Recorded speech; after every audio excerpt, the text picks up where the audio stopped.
Vamos a conversar ahora con María Fernanda Barreto. Ella es investigadora y está en la ciudad de Caracas, en Venezuela. ¿Qué tal, María? ¿Cómo estás? Hola, Jaime, un gusto saludarte por primera vez en Hispan TV. Gracias, el gusto es mío. Los últimos hechos, María Fernanda, los últimos hechos en el departamento de Putumayo son alarmantes. Ya no es la lucha por el poder, decía el presidente Petro, y dice que es la lucha por la ruta. Y quiero preguntarte sobre esto. ¿Podría alcanzarse la paz mientras el narcotráfico siga ganando espacio en el territorio sin ir a la génesis del problema? Por supuesto que no.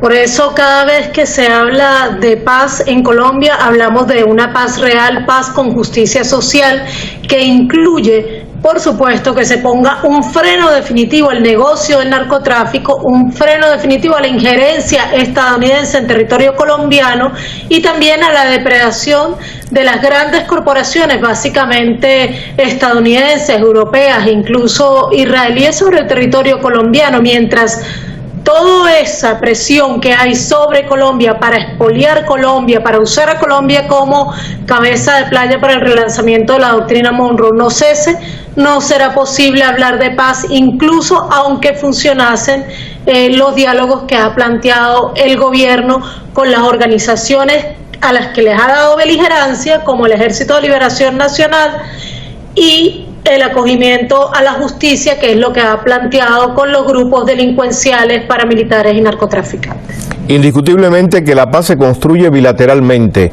y pregunto si la disidencia de las FARC tendrá voluntad de cooperar con el nuevo proceso, o el gobierno no le quedará otro remedio, estará obligado a actuar por la fuerza para alcanzar la paz en el territorio. Y pensando en voz alta, María Fernanda, ¿hasta dónde esa presión y esa violencia que pudiera ejercer el gobierno pues facilitarían las cosas?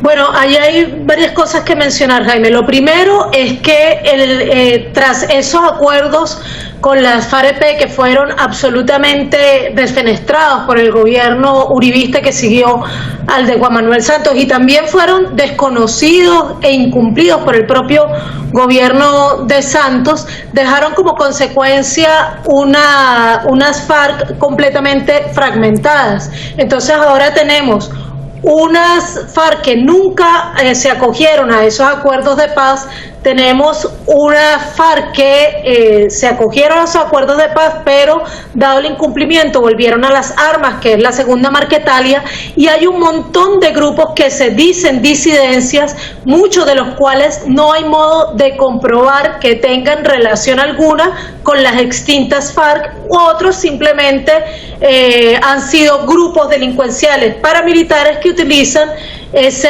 encubrimiento, ¿no? Decir que son disidencias de la FARC. Lo cierto es que esas llamadas disidencias de la FARC no tienen ni siquiera una estructura con la que les sea ciertamente sencillo al gobierno colombiano negociar, y se han dedicado en los últimos tiempos a atacar incluso a los movimientos sociales y populares. Así que, ¿qué es la disidencia de la FARC? Es lo primero que habría que tratar de esclarecer. Lo segundo es que se ha demostrado a lo largo de todos estos años que el conflicto social y armado que vive Colombia, como señalamos al principio, es muy complejo y que no tiene solución militar.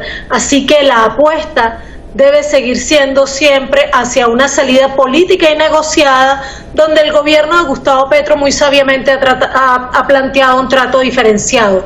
Diálogo con las organizaciones insurgentes que sí mantienen un ideal político y que a las que se les da beligerancia política para dialogar y construir acuerdos, y acogimiento a la justicia, sometimiento a la justicia de los grupos delincuenciales y paramilitares narcotraficantes que están azotando al país. Donde se ubican esas llamadas disidencias de la FARC es allí donde está entonces el meollo del asunto. Todo parece indicar que va a tener que ubicarse dentro de los grupos que se acojan al sometimiento a la justicia. Gracias, María Fernanda. Conversábamos aquí en el Porqué de las Noticias con María Fernanda Barreto, investigadora desde Caracas, analizando otra de las noticias destacadas de nuestra agenda.